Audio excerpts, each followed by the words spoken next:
যেই সমস্ত ধান্দাবাজ চান্দাবাজ তারা বলবে মুখে জনগণের সেবা করার সুযোগ দিন। আর জনগণের সেবা করার জন্য তো আমরা সুখে দুঃখে বিপদে আপদে সব সময় করেছি, করতে আসি। আপনাদের নেতা তো 17 বছর লন্ডনে পালিয়েছিল। যখন এদেশের মানুষের দুঃসময় ছিল, দেশের মানুষ এলাকায় থাকতে পারে নাই, ভুট্টা বাড়ি যা থাকছে, আলু বাড়ি যা থাকছে, বাসার থোপত যা রাত কাটাইছে, তখন আপনার নেতা কোথায় ছিল? এমনকি 5ই আগস্টে আমার সনাতনী ভাইদের কাছে গিয়া, তারপরে অন্য দলের নেতাদের কাছে গিয়া বলছে যেটা সেটা হচ্ছে এত টাকা দেন, না হলে আপনার নামে মামলা হইবে।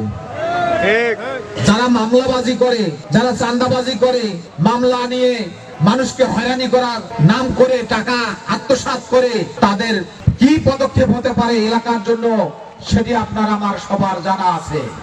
এজন্য এদের সম্পর্কে অত্যন্ত বলিষ্ঠ ভূমিকা পালন করতে হবে।